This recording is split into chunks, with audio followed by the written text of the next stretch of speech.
Rate of chemical change की आज हम बात करेंगे। रेट ऑफ केमिकल चेंज, किसी भी केमिकल चेंज में रिएक्टेंट्स और प्रोडक्ट्स इन्वॉल्व होते हैं। रिएक्टेंट्स और प्रोडक्ट्स इन्वॉल्व होते हैं, यानी रिएक्टेंट्स क्या करते हैं, आपस में रिएक्ट करते हैं रिएक्टेंट्स, और किस में कन्वर्ट हो जाते हैं जी, प्रोडक्ट में कन्वर्ट हो जाते हैं, प्रोडक्ट में। और रिएक्टेंट का प्रोडक्ट में कन्वर्ट होना क्या कहलाता है, केमिकल रिएक्शन कहलाता है।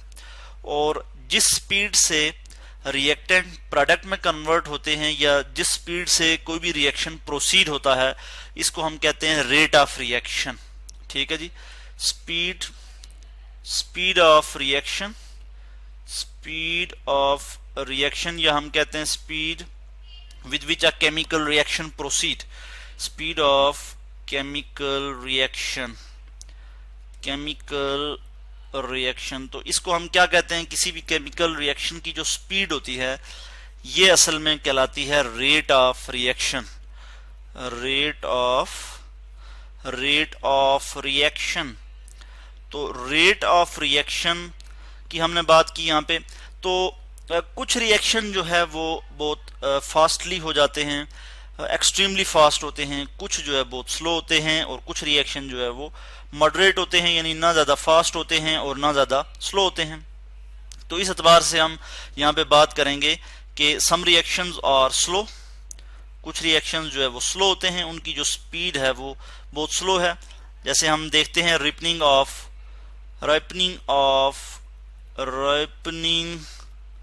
फ्रूट्स, जो फल पकते हैं, ये भी एक केमिकल रिएक्शन है, एक केमिकल चेंज है जो कि बहुत स्लोली होती है।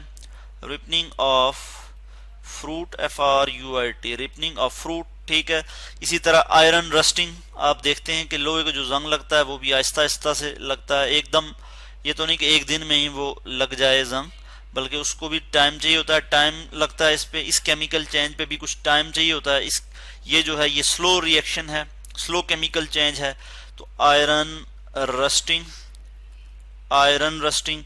इसी तरह से कुछ रिएक्शंस होते हैं जो कि बहुत फास्टली होते हैं। ठीक है, कुछ जो है वो मॉडरेट भी होते हैं, कुछ रिएक्शन जो है मॉडरेट भी होते हैं, ना ज़्यादा फास्ट, मॉडरेट। और कुछ रिएक्शन जो होते हैं हमने कहा कि वो बहुत ज़्यादा फास्ट होते हैं। ठीक है, जैसे आपने देखा होगा एक्सप्लोजन। ठीक है जी, जब धमाका होता है, एक्सप्लोजन जब धमाका होता है तो वो जो रिएक्शन है वो बहुत ज़्यादा फास्ट होता है। यानी जो एक्सप्लोसिव्स होते हैं, तो एक्सप्लोसिव जो है, जो रिएक्शन फास्ट होते हैं वो बेसिकली एक्सप्लोसिव होते हैं। ठीक है जी, वो इसलिए एक्सप्लोसिव होते हैं कि उनमें जो रिएक्शन के नतीजे में जो एनर्जी प्रोड्यूस होती है उसके पास इतना टाइम नहीं होता, उसके पास बहुत कम टाइम होता है, या टाइम नहीं होता कि वो एस्केप कर सके, और उसकी वजह से आप जो है वो लाइटनिंग देखते हैं और जो है आवाज़ आती है आपको। ठीक है जी, एक साउंड इफेक्ट प्रोड्यूस होता है, आप देख सकते हैं इस तरह से एक एक्सप्लोजन हो रहा है, और यहाँ पे ये भी एक रिएक्शन है। ठीक है, ये भी एक रिएक्शन है, और इसके नतीजे में काफ़ी एनर्जी प्रोड्यूस हो रही है और साउंड प्रोड्यूस हो रहा है, तो ये एक फास्ट रिएक्शन है। तो हमने बात की कि रिएक्शंस की जो टाइप्स हैं उसमें हमने देखा कि कुछ रिएक्शन स्लो होते हैं, कुछ मॉडरेट होते हैं, कुछ जो है वो बहुत फास्ट होते हैं।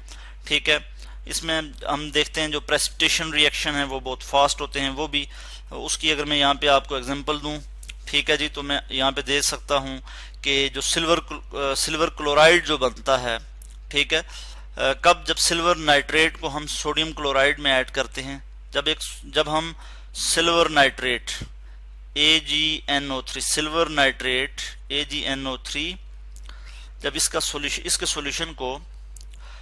सॉल्यूशन को हम ऐड करते हैं सोडियम क्लोराइड में, टेबल साल्ट जिसे हम कहते हैं NaCl, सोडियम क्लोराइड में, तो हमारे पास आ जाता है AgCl plus NaNO3, sodium nitrate. ठीक है, सॉलिड। तो सिल्वर क्लोराइड क्या है, ये प्रेसिपिटेट है, ये फौरी प्रेसिपिटेट बन जाएंगे, ये भी एक फास्ट रिएक्शन की एग्जांपल है। तो अब हम देखेंगे कि जो स्पीड है केमिकल रिएक्शन की, जिसको हमने कहा कि केमिकल रिएक्शन किस स्पीड से जो है वो प्रोसीड होते हैं, इसको हमने कहा कि इसको हम कहते हैं रेट ऑफ रिएक्शन। ठीक है जी। और हमने बात की कि ये जो स्पीड है केमिकल रिएक्शन की, ये वेरी करती है। स्पीड जो है ये वेरी करती है। कुछ रिएक्शंस स्लोली जो है वो प्रोसीड होते हैं, कुछ मॉडरेटली प्रोसीड होते हैं, और कुछ जो है वो एक्सट्रीमली फास्ट प्रोसीड होते हैं। ठीक है। तो इस पे हम बात करते हैं कि हम किस तरह से रिएक्शंस की जो है वो स्पीड जो है वो मेजर कर सकते हैं।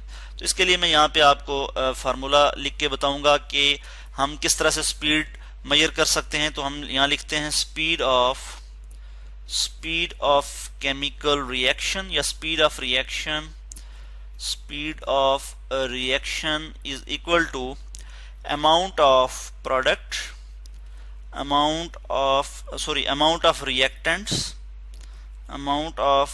reactants या amount of reactant used up, कितने रिएक्टेंट जो है वो कंज्यूम हुए पर यूनिट टाइम में। ठीक है जी। और उन्होंने कितना टाइम लिया, टाइम टेकन। तो ये एक जो है ये एक फार्मूला है जिससे हम स्पीड ऑफ केमिकल रिएक्शन जो है वो फाइंड कर सकते हैं। हम इस तरह से देख सकते हैं कि जैसे जैसे केमिकल रिएक्शन प्रोसीड होता है तो रिएक्टेंट की कंसंट्रेशन कम होती जाती है और प्रोडक्ट की कंसंट्रेशन बढ़ती जाती है। इसको मैं यहाँ पे आपको दिखा दूं, ऊपर मैंने लिखा हुआ है कि जैसे जैसे कोई भी केमिकल रिएक्शन प्रोसीड होता है तो रिएक्टेंट्स की कंसंट्रेशन कम होती जाती है और प्रोडक्ट की कंसंट्रेशन बढ़ती जाती है। ठीक है जी। तो इस तरह से हम देख सकते हैं जब हम उस टाइम को मेजर करें, टाइम के एतबार से जब हम रिएक्टेंट की कंसंट्रेशन को देखेंगे कि वो कितनी कम हो रही है, तो इस तरह से भी हमें पता लग जाएगा कि स्पीड क्या है केमिकल रिएक्शन की, किस तरह से केमिकल रिएक्शन प्रोसीड हो रहा है। ठीक है। इसी को हम ऐसे भी लिख सकते हैं कि स्पीड ऑफ केमिकल रिएक्शन, एक और फार्मूला यहाँ पे हमारे पास आ जाएगा। अगर हम जितने प्रोडक्ट की कंसंट्रेशन आ रही है, ठीक है जी, प्रोडक्ट जो है वो कितने प्रोड्यूस हो रहे हैं, तो उससे भी हम देख सकते हैं। यहाँ पे मैं इस फार्मूले को इस तरह से भी लिख लूँगा, बल्कि मैं इसको यहाँ से जो है ये भी कॉपी कर लूँ, तो हमारे पास एक और फार्मूला आ जाएगा कि speed of chemical reaction is equal to amount of product produced. ठीक है जी। कितने प्रोडक्ट जो है हमारे पास आए, अमाउंट ऑफ प्रोडक्ट obtained, या हम कह सकते हैं amount of product produced obtained। ठीक है। कि कितने प्रोडक्ट जो है हमारे पास आया उस यूनिट टाइम में, पर यूनिट टाइम में कितने प्रोडक्ट जो है वो आया हमारे पास। तो इससे भी हम जो है स्पीड ऑफ केमिकल रिएक्शन जो है वो फाइंड कर सकते हैं। तो इस तरह से आज हमने देखा कि रेट ऑफ केमिकल चेंज, कि केमिकल चेंज जो होती है, जिसमें हमने बात की कि केमिकल चेंज में रिएक्टेंट्स और प्रोडक्ट्स इन्वॉल्व होते हैं। तो जहाँ भी रिएक्टेंट्स और प्रोडक्ट्स इन्वॉल्व होंगे तो हम कहेंगे केमिकल रिएक्शन हुआ, और केमिकल रिएक्शन के रेट की आज हमने बात की।